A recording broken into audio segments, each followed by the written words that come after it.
자, 오늘은 본래 이제 그 민수기 18장, 19장을 이제 하려고 했는데 준비를 하다 보니까 18장에 나눌 말씀이 너무 많아서 그리고 특별히 이번 주 이 민수기 18장 본문이 저 이제 뭐 이렇게 권사 취임이라든가 이렇게 이제 공동 의회의 그런 관련된 말씀이기 때문에 좀 더 이렇게 좀 오늘 18장에 집중을 해서 살펴보려고 합니다. 저희가 그동안 이제 민수기 이제 6번째 시간인데 민수기는 총 36장까지 되어 있는 책입니다. 그래서 크게 보면 1에서 25장 애굽에서 출애굽한 1세대들이 25장까지 나오고 25장에서 이제 다 광야 생활에서 끝난 다음에 26장부터 가나안 땅으로 들어갈 신세대에 대한 내용이 이제 36장까지 구성되다고 볼 수 있습니다. 이걸 좀 세부적으로 나눠보면 1장에서 10장까지는 정확히 10장 10절까지는 광야 진군을 준비하는 시간들입니다. 그래서 하나님께서 인구조사를 시키시고 진을 정결케 하시고 진군할 준비를 하게 하십니다. 근데 이때까지 순종을 잘 하는데 이제 실제로 11장 들어가면 10장 11절부터 광야로 들어가는데 광야에 들어가자마자 계속 반역하고 불평불만하고 그래서 실패를 하게 됩니다. 근데 이제 이스라엘 백성들은 광야에서 실패해서 결국 40년 동안 광야에서 돌다가 죽어야 되지만 하나님께서는 말씀을 통해서 또 다른 새로운 소망을 허락해 주십니다. 그리고 이제 26장부터는 이제 두 번째 신세대의 인구조사를 시키시고 약속의 땅을 바라보게 하시는데 지금 저희는 이제 실패한 후에 이제 율법을 갱신해 주시고 새로운 소망을 품는 이 부분을 저희가 이제 하고 있습니다. 저희 지난 시간에 이제 15장에서 이스라엘 백성들이 하나님께 불순종해서 다 이렇게 가나안 땅에 들어가지 못하게 된 상태에서 하나님이 말씀을 주시는데 어떤 말씀을 주시냐면 가나안 땅에서 지켜야 될 율법에 대해서 말씀을 주십니다. 이건 뭐냐면 비록 너희는 불순종해서 광야에서 죽어야 하지만 너희 자손의 세대는 약속한 그 땅에 들어가게 될 것임을 보여주시는 겁니다. 다른 말로 하면 이미 하나님 뜻은 정해졌습니다. 9세대는 약속의 땅 못 들어갑니다. 하지만 그렇다고 끝이 아닙니다. 하나님의 약속도 사라지지 않았습니다. 여전합니다. 다음 세대를 통해서 그 약속에 이어질 것에 대한 소망을 허락해 주시는 겁니다.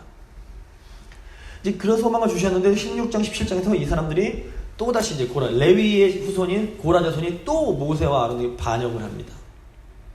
그럴 때 이제 하나님이 이제 이들을 권위에 대항해 하나님이 주신 권위에 대항한 이제 이 고라 자손들과 그를 따랐던 사람들을 심판하시고 이제 그 아론의 지팡이에 싹이 나게 하심으로 하나님이 허락하신 이 아론의 제사장직을 다시 한번 확인해 주십니다. 이때 이제 17장 맨 마지막에서 야 이제 우리가 죽었구나 이제 우리가 어떻게 할꼬 라는 이제 그런 한탄을 하게 되는데 이제 오늘 18장과 이제 다음에 하게 될 19장은 바로 이제 우리는 모두 다 죽을 수밖에 없는 것인가 라는 대답에 그런 질문에 대한 대답이라고 볼 수 있습니다. 그래서 오늘은 특별히 제사장직을 통한 소망에 대한 부분을 생각해 보겠습니다. 먼저 저희가 이제 함께 읽었던 18장 1절에서 7절은 그 제사장과 레위인에 대한 내용입니다. 이스라엘에 12지파가 있고 레위인은 그 중에 한 지파입니다. 자, 하나님께서 레위인을 그 성막을 관리하는 그런 특별한 제사와 관련된 그런 일들을 맡겨주셨습니다. 근데 이 레위인들 중에서도 아론 계열은 또 제사장으로 따로 구별이 됩니다. 그래서 레위인 중에 그 제사장들이 이제 포함이 됩니다. 그래서 그 하나님께서 이렇게 제사장들과 레위인을 선택해서 이 제사를 담당하는 특별한 영적인 권위를 부여해 주시고 아주 특별한 임무, 특별한 사명을 허락하십니다. 이제 아론의 후손들 여기서 보시면 너와 내 아들들이라고 되어 있는 이 제사장들은 제단과 성소 안에서의 아주 그런 사역을 담당하게 됩니다. 그러니까 성소, 지성소는 특별히 또 대제사장만 들어갈 수 있고 성소와 그런 제단, 하나님 제사 드리는 이 역할은 오직 제사장만 담당할 수 있습니다. 그리고 이 반면 레위 지파들은 이 제사장들을 도와서 다른 성막의 문제, 그 짐승도 잡고 이제 이런 다른 성막의 기둥이라든가 성막 치는 일 이런 일들을 다른 사역들을 담당하게 됩니다. 이제 오늘 18장 1절에서 7절의 이 본문을 통해서 하나님의 공동체, 특별히 영적 권위자들과 관련된 두 가지 원리를 저희가 살펴볼 수 있습니다. 첫 번째는 뭐냐면 권위의 원리입니다. 하나님은 제단과 성소에서는 오직 제사장만이 그리고 성막에서는 오직 레위인만이 사역을 할 수 있게 하십니다. 일반 백성들은 이 제사장과 레위인이 감당하던 일들을 할 수 없었습니다. 일반 백성이 외인이라고 표현된 함부로 성막을 기구를 만지거나 이 거룩한 것들을 만지면 죽임을 당하게 됩니다. 그래서 일반 백성들은 하나님이 이들에게 주신 권위를 인정하고 제사, 특별히 이제 예배와 관련된 문제에 대해서는 제사장과 레위인들의 말을 들어야 됐습니다. 순종해야 되는 겁니다. 반면 이 예배에 있어 권위를 부여받은 제사장과 레위인들은 목숨을 걸고 이 이스라엘 언약 백성들의 죄의 문제를 담당해야 됐습니다. 분명한 차이가 있습니다. 예수님이 오셔서 우리의 대제사장이자 우리의 유일한 중보자로 우리의 죄의 문제를 해결해 주셨습니다. 교회 시대인 오늘날에는 더 이상 구약 시대 같은 제사장은 없습니다. 그래서 뭐 목사가 제사장이다 이런 말 하면 안 됩니다. 근데 이제 뭐 카톨릭은 아직도 이제 그 사제, 프리스트, 제사장이라고 신부들을 제사장이라고 부르지만 개신교에서는 모든 그리스도인이 하나님 앞에서 거룩한 제사장이다 이런 개념으로 갖고 있습니다.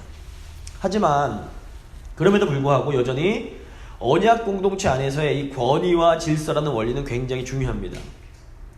그래서 신약 성경도 보시면 권위자의 말에 순복할 것을 가르칩니다. 순종해라 라고 합니다. 그래서 자녀는 부모에게 순종해야 하고 학생은 선생님께 순종을 하고 직원은 사장에게 순종하고 또 뭐 이렇게 일반 시민들은 그 정치 지도자들에게 순종하고 또 교회의 성도들은 교회 리더들에게 순종해야 마땅합니다. 제가 그래서 저희 아이들에게 자주 강조하는 것이 뭐냐면 부모님이 말씀하시면 즉시 기쁘게 순종해라 라는 말입니다. 잘 지키지 못해도 아이들이 알고 있습니다. 부모님 말씀하시면 어떻게 해야 돼? 그럼 뭐 애기들도 다 즉시 기쁘게 순종해야 돼요 이렇게 말합니다. 제가 왜 이렇게 순종 훈련을 시키냐면 순종이 성경적으로 볼 때 순종이 곧 형통한 삶과 직결이 되기 때문입니다. 아이의 인격을 존중하는 것은 굉장히 중요합니다. 하지만 아이의 인격을 존중하는 것이 아이들이 지가 하고 싶은 거 제멋대로 다 하게 해주는 것이 결코 아닙니다. 아이들에게 마땅히 행할 바를 가르치지 않으면 이 아이들은 자기중심적이 되어버리고 맙니다. 내가 하고 싶은 거 내 멋대로 다 해도 되는 존재로 것으로 생각을 합니다. 성경에 나오는 대표적인 자기중심적인 사람들이 많이 있는데 대표적인 사람이 가인입니다. 워낙 애지중지 아담과 하고 키우니까 자기 멋대로 자기 죄를 통제하지 못합니다. 그래서 이 성경은 분명히 이 권위에 대한 순종이 하나님이 주시는 복과 형통으로 이어진다라고 가르칩니다. 그래서 십계명 보시면 부모님께 순종하면 어떻게 됩니까? 내 땅에서 내게 준 생명이 길 거라고 그런 복을 있겠다고 분명히 가르치십니다. 물론 이 권위에 대한 순종은 분명한 한계가 있습니다. 권위자가 하나님 뜻에 어긋나는 것을 요구합니다. 그때는 어떻게 해야 됩니까? 용기 있게 불순종해야 됩니다. 왜냐하면 어떤 인간의 권위보다도 하나님의 권위가 가장 높기 때문입니다. 그래서 근데 이제 하나님 뜻에 따르기 위해서 인간 권위자의 말에 불순종해야 할 때 조심할 게 있습니다. 뭐냐면 권위자에게 불순종할 때에는 반드시 공손한 태도로 불순종해야 됩니다. 가령 불신자 부모님께서 자녀에게 너 교회 다니지 마 말씀하십니다. 이 말씀 순종해야 됩니까 말해야 됩니까? 그때는 불순종할 수밖에 없습니다. 교회 다니는 게 하나님 뜻이기 때문에 부모님이 야단치시고 화를 내시고 매를 맞을지라도 교회에 다니는 게 마땅합니다. 근데 이때 태도가 중요합니다. 아니 아빠는 어떻게 내가 교회 다니겠다는데 이런 태도는 절대 안 됩니다. 아버지가 화내시면 공손하게 제가 아버지를 사랑하지만 존경하지만 이 말씀만은 제가 순종하지를 못하겠습니다 하면서 겸손하고 공손하게 불순종해야 됩니다. 근데 세상 사람들은 어떻게 가르치냐면 권위자가 잘못된 것을 지시하면 어떻게 되냐면 막 대들고 대항하고 싸워야 된다고 가르칩니다. 제가 그런 강의를 많이 들었습니다. 사장이 불의하게 하면 직원이 막 좀 싸울 줄도 알고 좀 못되게 해야 사장이 우습게 못 본다는 겁니다. 근데 이게 성경적이냐면 그렇지 않습니다. 이거 성경이 가르치는 형통의 원리가 결코 아닙니다. 불순종하되 공손하게 불순종할 수 있어야 됩니다. 하나님께서 사용하신 인물들은 그럼 다 권위자에게 순종을 합니다. 요셉도 그렇고 아브라함도 그렇고 뭐 이렇게 특별히 다니엘도 그렇습니다. 그래서 권위자가 하나님 뜻에 어긋나는 것을 요구할 때는 매우 단호하지만 공손한 태도로 불순종합니다. 다니엘서를 보시면 다니엘에게 하나님께서 주신 그 지혜와 탁월한 능력으로 권위자인 왕이 어떤 말을 하면 즉시 기쁘게 순종을 합니다. 충성되게 섬깁니다.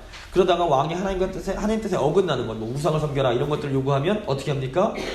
공손하게 그 말에 불순종합니다. 평소에 뺀질대면서 불성실하게 행동하던 사람이 신앙 타령하면서 권위자 말을 거부하면 미운 털이 박히게 돼 있습니다. 저놈은 평소에 열심히 하지도 않으면서 교회 다닌다고 뺀질댄다. 그러면 이거는 덕이 되지 않습니다. 하지만 평소에 충성되고 성실하게 일하던 사람이 어느 순간 제가 하나님 때문에 이거는 못하겠습니다 라고 말을 하면 절대로 그 사람을 무시하지 못합니다. 늘 기쁘게 순종하던 사람이 갑자기 불순종할 때 권위자도 결코 그 사람을 우습게 보거나 막대하지 못하는 것입니다. 자, 그렇다면 지금 저희는 권위 아래에 있는 사람이 권위자에게 순종해야 될 것을 배웠는데, 그럼 권위자는 그냥 마냥 편하고 좋기만 한 것인가? 절대로 그렇지가 않습니다. 권위자는 자신의 말에 순종하는 사람들을 지키고 돌보고 인도해야 할 책임이 있습니다. 때로 영적인 권위자는 자신을 따르는 사람들을 위해서 생명을 걸어야 합니다. 그래서 제사장과 레위인들은 말 그대로 성막과 관련된 일을 해야 됐기 때문에 자칫 잘못하면 죽을 수밖에 없었습니다. 정말 목숨을 걸고 이스라엘 백성들의 죄를 담당했습니다. 그래서 제가 몇 번 말씀드린 것 같은데 권위자의 세 가지 역할이 있습니다. 첫째 보호, 둘째 양육, 셋째 방향제시입니다. 보호, 악으로부터 보호해줘야 됩니다. 신체적으로 영적으로 보호해줄 필요가 있습니다. 그래서 뭐 교회 지도자 같은 경우에는 이단이라든가 어떤 여러 가지 어려움으로부터 생명을 걸고 양떼를 지켜야 됩니다. 두 번째 양육입니다. 이거는 잘 먹이고 교육시키는 겁니다. 잘 먹여야 됩니다. 육신적으로도 잘 먹이고 영적으로도 잘 먹여야 됩니다. 제가 우스갯소리로 목사가 성도님들을 잘 먹이면, 그러니까 그러니까 잘 못 먹은 양은 늑대로 변한단 말이 있습니다. 그래서 성도님들을 잘 말씀을 양육하면 성도님들이 잘 건강하게 자라셔서 이렇게 목사가 막 이렇게 좀 살이 빠지면 아유 뭐 힘드시겠네 이렇게 보고, 살찌면 보기 좋다 이렇게 말하지만, 이 말씀을 잘 못 먹여서 성도들이 굶주리면 날카로워집니다, 신경이. 그래서 목사가 마르면 아이고 덕없이 뺏싹 마른 거 봐라, 살찌면 저거 열심히 안 해갖고 피둥피둥 살만 찌고 말이야, 이런 식으로 이제 돌아갑니다. 관계가 어려워요. 잘 먹여야 됩니다. 교회 역할은 잘 먹기는 역할입니다. 영적으로 육적으로. 그래서 식탁도 풍성한 게 좋습니다. 그래서 잘 먹는 게 굉장히 중요합니다. 세 번째 이제 영적 지도자 역할이 뭐냐면 방향제시입니다. 방향을 제시하려면 어떻게 됩니까? 높이 멀리 봐야 됩니다. 저희 장로님도 자주 강조하시는데 멀리서 볼 수 있어야 됩니다. 근데 문제가 뭐냐면 여기서 되게 중요한 게 지혜가 필요하고 멀리 볼 수 있어야 되는데 여기서 중요한 게 일관성입니다. 딱 찍어주고 꾸준히 그 길을 갈 수 있게 해줘야 됩니다. 지도자가 이랬다가 저랬다가 자꾸 흔들리면 다른 사람들이 굉장히 피곤합니다. 이리로 가려고 그랬다가 이 산이 아닌가 봐, 절로 가자. 이게 굉장히 힘들어집니다. 그래서 처음에 결정할 때 힘들고 지혜가 필요하지만 결정한 다음에는 꾸준히 한 방향으로 길게 순종하는 것이 필요합니다. 그래서 이제 지도자가 어깨가 굉장히 무겁습니다. 야고보서 3장 1절 보시면 내 형제들아 너희는 선생된 우리가 더 큰 심판을 받을 줄 알고 선생이 많이 되지 말라라고 합니다. 권위자는 보통 사람보다 훨씬 더 큰 책임이 있고 훨씬 더 하나님으로부터 큰 심판을 받게 됩니다. 평교인들보다 집사나 권사가 더 큰 심판을 받고 집사나 권사보다 장로나 목사가 훨씬 더 큰 심판을 받게 됩니다. 직분은 대접받는 자리가 아니라 더 섬기고 더 희생하는 자리입니다. 이제 돌아오는 주일에 공동의회에서 이제 교회를 섬길 직분자들을 저희가 선출하게 되는데, 직분을 얻는다는 것은 더 큰 책임을 갖게 되는 것이고 더 큰 심판의 자리로 들어가는 겁니다. 마냥 좋아할 일만은 결코 아닙니다. 그래서 사람들에게 더 대접받고 싶고 더 높임받고 싶어하는 사람이 권위를 잡으면 이게 굉장히 위험합니다. 공동체에도 안 좋을 뿐 아니라 개인한테도 재앙이 됩니다. 더 큰 심판에 노출되기 때문에 그렇습니다. 하지만 권위자가 자신의 부족함을 깊이 깨닫고 성도를 위해서 섬기고 희생하고 막 정말 드리기 위해서 애쓰면 공동체와 자신에게 엄청나게 큰 복으로 들어오게 됩니다. 그러니까 하나님이 직분을 주시면 하나님이 나를 더 큰 섬김과 희생의 자리로 초대하고 계시는구나 생각을 해야 됩니다. 되게 무겁고. 그렇죠. 권세, 이렇게 무겁기만 하면 또 권위자가 좋은 게 뭐냐? 있습니다. 권위자가 누리는 복과 기쁨이 있습니다. 부모는 자식이 잘 되면 기쁩니다. 스승은 제자가 잘 되면 행복합니다. 마찬가지로 직분자들은 자신의 섬김과 희생을 통해서 교인들이 잘 되면 그게 그렇게 기쁘고 행복한 겁니다. 그래서 저희 교회가 이 기쁨과 이 행복을 누리는 그런 직분자들로 가득 찬 교회가 되기를 간절히 소망을 합니다. 두 번째, 오늘 본문이 가지고 있는 원리가 합동의 원리가 있습니다. 1절과 4절을 보시면, 1절 보시면 이제 성소에 대한 죄를 함께 담당할 것이요, 제사장의 죄를 함께 담당할 것이요. 또 4절 보시면 레위인은 너와 합동하여 장막의 모든 일과 이렇게 말합니다. 함께. 제사장과 레위인들이 힘을 합쳐서 언약 백성이 하나님을 예배할 수 있도록 섬겨야 했습니다. 이 레위라는 말, 히브리어로 하면 레비라는 말이 나오고 합동하다는 라바라고 합니다. 같은 어근입니다. 레위는 협력하는 사람입니다. 보시면 제사장과 레위인들은 맡겨진 일이 달랐습니다. 레위인은 성막 안에서 일했지만 성소 안으로는 못 들어갔습니다. 오직 제사장들만 성소 안의 사역을 감당할 수가 있었습니다. 그런데 제사장의 일이 아무리 중요하다고 해도 제사장만으로는 이스라엘이 하나님께 제사를 드릴 수가 없었습니다. 하나님께 제사를 드리려면 제사장도 필요하지만 이 제사장들과 함께 동역하는 레위인들이 반드시 필요했습니다. 그래서 6절 보시면 하나님은 제사장 아론에게 레위인들을 선물로 주었다라고 말씀하십니다. 레위인들은 제사장들에게 선물과 같이 아주 소중한 존재였습니다. 또 7절 보시면 하나님은 제사장 직분 자체도 이스라엘 백성들에게 선물임을 말씀하십니다. 새언약 공동체의 교회도 마찬가지입니다. 교회에서 하나님 말씀을 전하는 목회자의 역할이 중요합니다. 무시할 수 없습니다. 또 교회를 돌보는 장도 역할도 굉장히 중요합니다. 하지만 목사나 장로만으로 교회가 온전히 하나님을 예배할 수 없습니다. 교회가 하나님을 온전히 예배하려면 목사, 장로뿐 아니라 권사, 집사, 모든 직분자들이 합동해야 합니다. 모든 직분자들이 다 힘을 합쳐서 하나님을 섬길 때 우리가 하나님을 온전히 예배할 수 있게 됩니다. 그래서 저희는 교회 모든 직분자들이 하나님이 우리 교회에 주신 선물이라는 것은 절대로 잊으면 안 됩니다. 우리는 서로에게 선물과 같은 존재들입니다. 근데 하나님 주신 선물에는 두 종류가 있습니다. 하나는 우리의 마음을 위로하고 우리에게 힘을 주고 우리의 마음을 지원케 해주는 그런 선물이 있습니다. 또 다른 종류의 선물은 어떤 종류의 선물이냐면 우리를 힘들게 해서 우리의 성품을 훈련시켜주는 그런 또 선물들이 있습니다. 우리는 간사해서 좋은 말과 칭찬만 받으면 정말 자기가 잘난 줄 압니다. 그래서 점점 붕 떠서 교만해지기 쉽습니다. 또 반면 우리 너무 연약해서 비판과 비난만 계속 받으면 낙심하고 좌절하게 되기 쉽습니다. 그래서 하나님은 우리에게 두 종류의 선물을 다 주십니다. 가령 다윗 같은 경우에 너무 힘든 상황에서 분노를 견딜 수 없을 때 하나님은 다윗에게 아비가일이라는 선물을 허락해 주십니다. 그 아비가일을 통해서 마음이 격동했던 마음이 잔잔해지게 됩니다. 반면 하나님은 사울 왕을 통해서 다윗 안에 있던 그 교만한 마음을 훈련시켜 주십니다. 그래서 하나님은 우리에게 주시는 선물들은 모두 귀하고 버릴 것이 하나도 없습니다. 아이고 저 인간만 없으면 내 마음이 다 편할 텐데 이런 생각하시면 아직 훈련이 많이 남아있는 겁니다. 다 귀한 내 선물이다 라고 받아들이셔야 됩니다. 그래야 훈련이 빨리 끝납니다. 그래서 우리 교회에 있는 모든 교인들이 하나님이 우리에게 주신 선물임을 반드시 기억하실 필요가 있습니다. 자, 이제 18장 8절에서 32절에 11조의 목적이 나옵니다. 하나님은 이스라엘 백성들에게 11조를 바치라고 그러십니다. 전체 이스라엘 백성들이 하나님께 드린 11조는 레위 지파에게 음식으로 돌아갔습니다.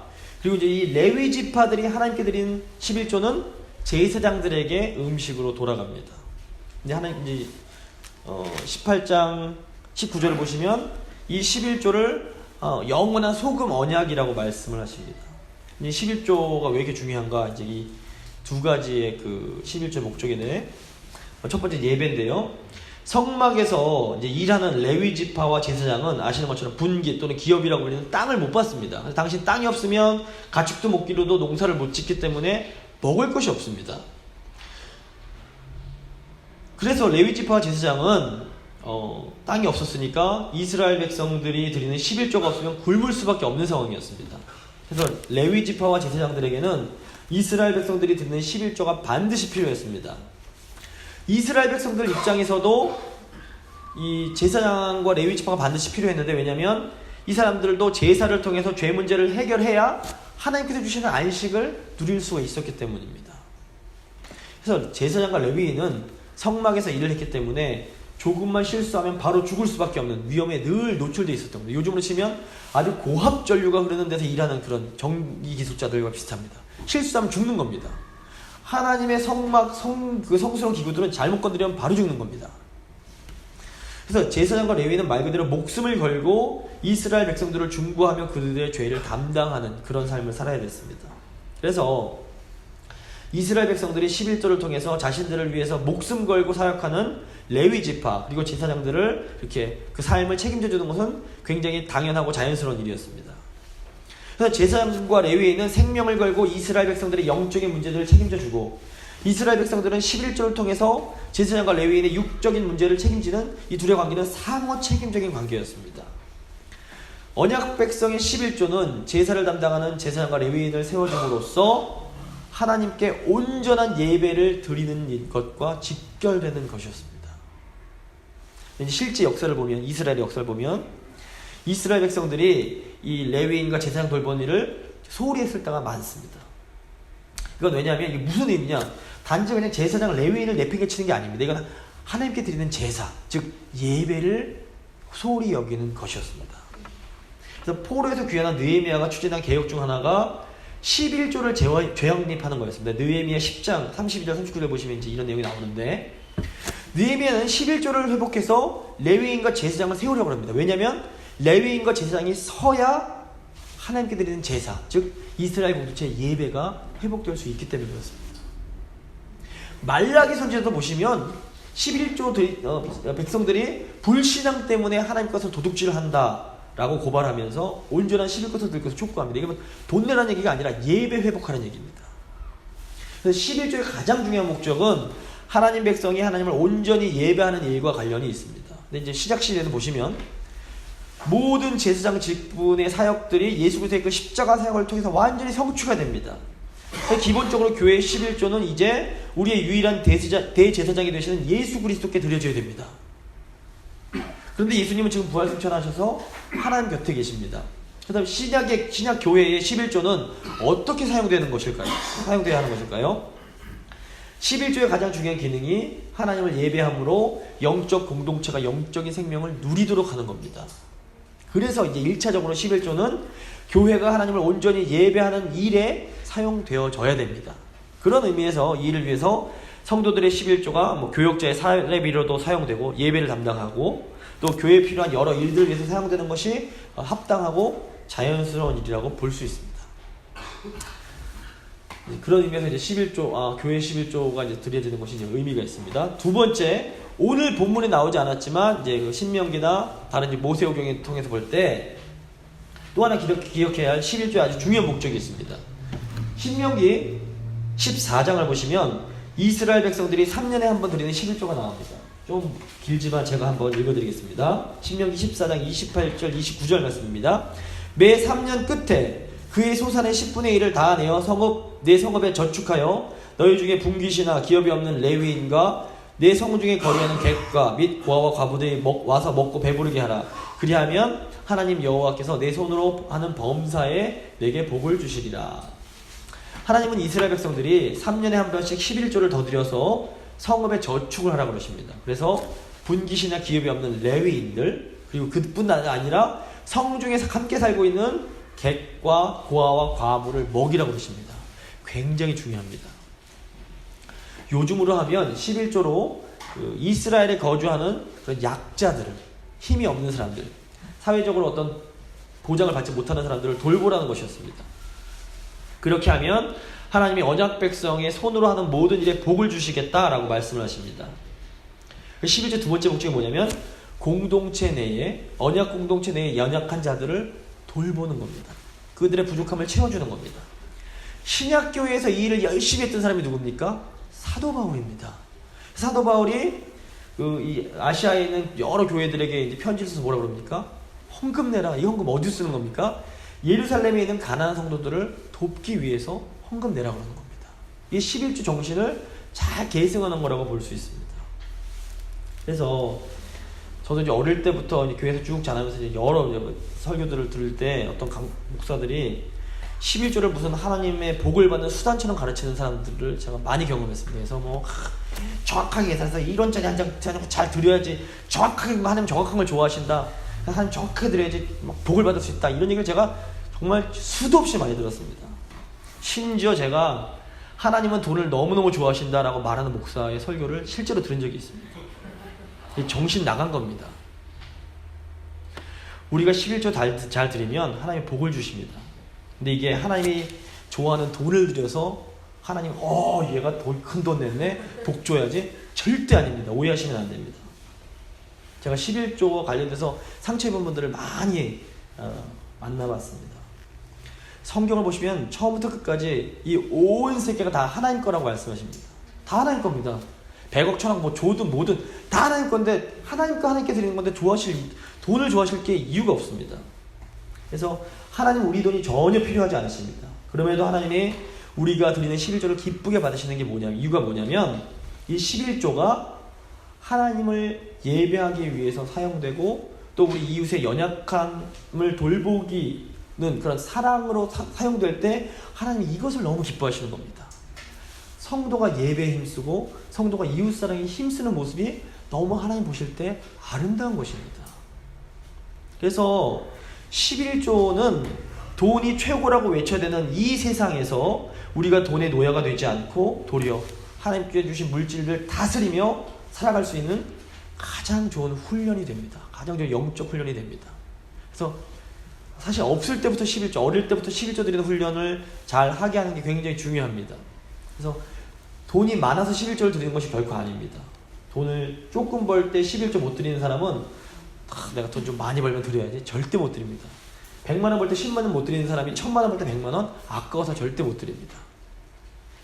적을 때부터 기쁨으로 드리는 훈련이 되면 나중에 부해져도 드릴 수 있습니다. 그게 우리에게 굉장히 큰 유익이 됩니다. 그래서 보시면 가난할 때 나누는 훈련을 해야 부유해져도 기꺼이 나누는 참으로 복된 인생을 살게 됩니다.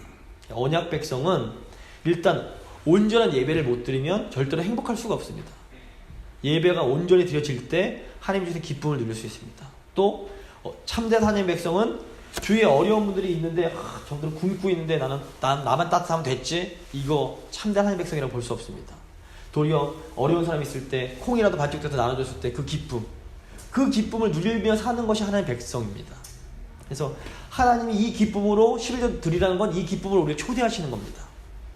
결국 다른 모든 율법들과 마찬가지로 11조는 하나님이 하나님의 백성들을 정말로 행복하게 살기 위해서 주신 그 법이라고 볼 수 있습니다. 순종하는 거 굉장히 복되고 기쁜 일입니다. 오늘 말씀 마무리 짓도록 하겠습니다.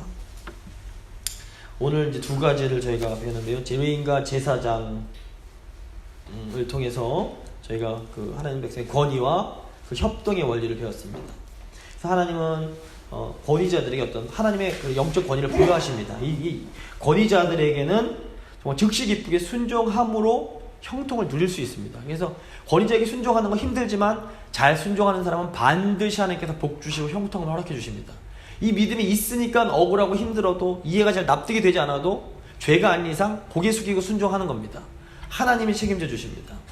반면 권위 맡은 자들은 사실 여기 계신 분들 다 이제 직분자들이시니까 잘 들으셔야 되는데, 생명 걸고 공동체를 지키고 잘 돌보고 양육하고 방향을 제시해 줄 수 있어야 됩니다. 능력과 지혜가 필요합니다. 기도 많이 하시고 이 일들을 잘 감당하셔야 됩니다. 두 번째, 협동의 원리가 있었습니다. 제사장과 레위인이 분명히 하는 일은 달랐지만 반드시 협동해야만 가능했습니다. 협동할 때 하나님을 온전히 예배할 수 있었습니다. 제사장이 사실 어떻게 보면 가장 중요한 일입니다. 하지만 가장 중요한 제사장만 있다고 예배 절대로 불가능합니다. 레위인이 있어야 예배 드릴 수 있습니다. 그럼 제사장과 레위인만 있다고 예배를 못 드립니다. 전체 백성이 이 사람들 돌봐줘야 예배가 이루어집니다. 다 하나가 맡은 역할이 다르지만 다 합동해서 예배 드릴 때 하나님을 온전히 예배할 수 있습니다. 그래서 우리가 서로가 서로에게 선물이라고 하나님이 말씀을 하십니다. 저희가 다 마찬가지입니다. 목사 중요하지만 목사 갖고 안 되고, 장로님들 너무 중요하시지만 장로님들만 갖고 안 되고, 집사 너무 중요하지만 집사 권사님들만 갖고 안 됩니다. 다 필요합니다. 한 분 한 분이 다 소중합니다. 꼭 기억하시면 좋겠습니다. 11조 두 가지 목적입니다. 하나님을 온전히 예배하기 위하여, 이웃사랑을 실천해서 공동체를 잘 돌보기 위해서. 그래서 이거 잘할 때 복이 우리 공동체에 임합니다. 이거 하나님의 약속입니다. 이 약속 믿음으로 아멘으로 받아들이고 순종하면 복 받는 겁니다. 제가 사실 헌금설교 저는 제 원칙상 일부러 만들어서 절대 하지 않습니다. 단지 본문을 쭉 따라 저희가 하다가 헌금에 관한 내용이 나오면 그때는 너무 귀한 거기 때문에 제가 선포하려고 결심해서, 그래서 딱 본문이 나오기 때문에 말씀을 드리는데, 이 기쁨으로 누릴 수 있는 저희 성도님 되시면 좋을 것 같습니다.